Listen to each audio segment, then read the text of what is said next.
Hello all this is our channel dear mass. Here is non spoiler of the movie 'Anaganaga Oka Raju' starring by Naveen Polishetty and Meenakshi Chowdary.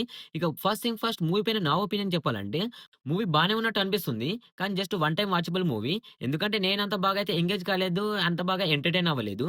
Movie comedy ఎంటర్‌టైనర్‌గా మన ముందుకొచ్చింది. కానీ natural comedy కాకుండా క్రింజు కామెడీనే ఎక్కువగా ఉంటుంది. క్రింజు comedy ఎక్కువ నచ్చే వారికి మూవీ బాగా నచ్చే అవకాశాలున్నాయి. కానీ నేచురల్‌గా కామెడీ కావాలి. డైలాగ్ రైటింగ్స్ గాని, కామెడీ సీన్స్ గాని ప్రాపర్‌గా ఉండాలి. ఫస్ట్ నుంచి లాస్ట్ వరకు నవ్వుతూనే ఉండాలి. ఫ్యామిలీతో కలిసి ఎంజాయ్ చేయాలి అనుకుంటే ఈ మూవీ సెట్ కాదు. ఇక మూవీని థియేటర్‌లో చూడాలంటే నా సజెషన్ ప్రకారం మన నవీన్ పొలిశెట్టి గారే చెప్పారు. తన మూవీకి వస్తే తను పెట్టిన డబ్బులకి న్యాయం జరగాలి అనేది తను చెప్పాడు. కానీ ఈ మూవీకి మనం డబ్బులు పెడితే మాత్రం అస్సలు న్యాయం జరగదు. మనం థియేటర్‌లో చూడడం కంటే మనం ఓటీటీలో చూడడం బెటరు.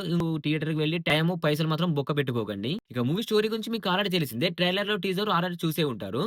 డబ్బున్న రాజు ఉంటాడు. అతనికి డబ్బు పైన విపరీతమైన మమకారం ఉంటుంది. తనకు వచ్చే భార్య గూడా కట్నంతో పాటు తన ఎనక పట్ల ఆస్తికి గూడా గట్టిగా ఉండాలని చూస్తూ ఉంటాడు. అలాంటి అమ్మాయి తనకి ఏ విధంగా దొరుకుతుంది? వాళ్ళిద్దరూ ఏ విధంగా లవ్‌లో పడ్డారు? వాళ్ళ మ్యారేజ్‌కి విలన్ ఏ విధంగా అడ్డుపడ్డాడు? ఎండ్ ఆఫ్ ద డే ఏం జరిగింది అనేది మూవీ యొక్క స్టోరీ. స్టోరీ ఇంత ప్రాపర్‌గా ఉన్నప్పటికి మూవీని మాత్రం అంత ప్రాపర్‌గా మాత్రం ఎస్టాబ్లిష్ చేయలేకపోయారు. ఫస్ట్ 10-20 మినిట్స్ చాలా ఎంగేజింగ్‌గా అనిపించినప్పటికి 20 మినిట్స్ తర్వాత ఆ క్రింజు కామెడీ వల్ల మనకు మూవీ పైన చాలా చిరాకొస్తుంది. ఎంతసేపు హీరో తన దగ్గరున్న డబ్బును చూయిస్తూ అందరిని తక్కువ చేస్తూ మాట్లాడుతూ ఉంటాడు. అండ్ హీరోయిన్‌ని చూసాక తను లవ్‌లో పడేయడానికి మనం ప్రీవియస్‌గా చాలా మూవీస్‌లో చూసాము. ఓల్డ్ మూవీస్‌లలో హీరోని లవ్ చేయాలంటే హీరో ఏం చేస్తాడు? తన గురించి తాను గొప్పగా చెప్పుకోవడము, తన దగ్గర బాగా డబ్బుందని చూయించడము, అందరికంటే నేనే గొప్పవాడినని చూయించడము, ఇలాంటివి చేస్తూ హీరోయిన్ లవ్‌లో పడేస్తాడు. సేమ్ అవే రొటీన్ సీన్స్‌తో ఇక్కడ కూడా హీరోయిన్ చుట్టూ తిరుగుతూ తనకు తాను గొప్పవాడిగా చెప్పుకుంటూ, తన దగ్గర బాగా డబ్బుందని చూయించుకుంటూ, అందరికంటే తనే గొప్పోడన్నట్టు నిరూపించుకుంటూ తనని లవ్‌లో పడేస్తాడు. ఇలా మూవీలో చాలా సీన్స్ మనం ఎక్స్‌పెక్ట్ చేసే విధంగానే ఉంటాయి. ప్రతి ఒక్క డైలాగ్ డెలివరీ దగ్గర కూడా మనము ఊహిస్తాము. నెక్స్ట్ ఈ డైలాగ్ వస్తుంది తన నోటి నుంచి అని మనం ఊహిస్తాము. సేమ్ అదే విధంగా వస్తుంది. ఇక ప్రీ ఇంటర్వెల్ బానే ప్లాన్ చేశారు. కానీ అది కూడా అంత బాగా మాత్రం ఎస్టాబ్లిష్ చేయలేకపోయారు. అంత బాగా నచ్చలేదు. ఇంకా సెకండ్ హాఫ్ వచ్చేసరికి సెకండ్ హాఫ్ ఒక 30 మినిట్స్ కూడా చాలా లాగ్ అనిపిస్తుంది. సేమ్ సీన్స్ పడుతూనే ఉంటాయి. రిపీటెడ్ సీన్స్ ఎక్కువగా పడుతూనే ఉంటాయి.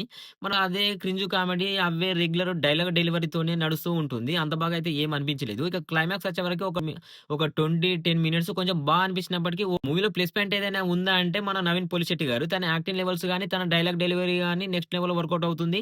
అండ్ తన నుంచి మనం ఏదైతే ఎక్స్‌పెక్ట్ చేసామో ఆ కామెడీ టైమింగ్ ఉన్నప్పటికి కానీ ఆ క్రింజ్ కామెడీ వల్ల మనకు అంత బాగా అయితే అనిపించలేదు. ఇక మన మీనాక్షి చౌదరి గారు ఉన్నంతలో బానే అనిపించారు. మూవీలో నటించిన ప్రతి ఒక్కరు వారి రోల్‌లకు న్యాయం చేశారు. ఇక సాంగ్స్ బీజీఎం విషయానికొచ్చినట్లయితే సాంగ్స్ అయితే పెద్దగా అనిపించలేదు. ఒక 'భీమవరం బాలం' అనే సాంగ్ ఉంది. అదొకటి అనిపిస్తుంది. మన నవీన్ పొలిశెట్టి గారి కోసము, మీనాక్షి చౌదరి గారి కోసమయితే ఒకసారి మూవీని ట్రై చేయొచ్చు.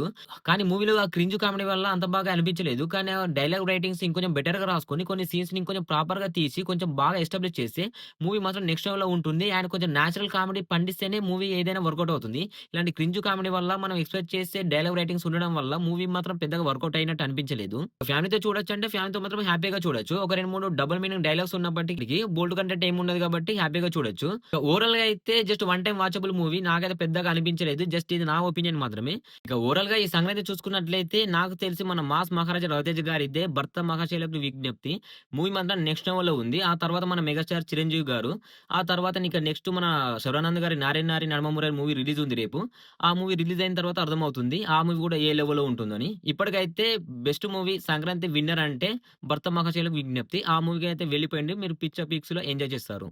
ఇక ఈ మూవీ గురించి మీరేమనుకుంటున్నారో కామెంట్ బాక్స్‌లో పిన్ చేయండి. ఇలాంటి జెన్యూన్ రివ్యూస్ కోసం, జెన్యూన్ అప్డేట్స్ కోసం మన ఛానెల్ రెగ్యులర్‌గా ఫాలో చేస్తూనే ఉండండి. నేను రెగ్యులర్‌గా మీతో టచ్‌లోనే ఉంటాను. ఈ వీడియో మీరు ఇక్కడి వరకు చూసారంటే మీకు వీడియో నచ్చిందని అనుకుంటున్నాను. కింద హై బటన్ ఉంటుంది. దాన్ని క్లిక్ చేసి ఆ లైక్ బటన్ కొంచెం గుద్దేసి, కొంచెం సబ్స్క్రైబ్ చేసుకొని కొంచెం సపోర్ట్ అందించండి. నాకు కూడా కొంచెం ఎంగేజింగ్‌గా, బూస్టింగ్‌గా ఉంటుంది. జెన్యూన్‌గా మంచి మంచి అప్డేట్స్‌తో, మంచి మంచి రివ్యూస్‌తో మీ ముందుకు వస్తూనే ఉంటాను. Thanks for watching. బాయ్.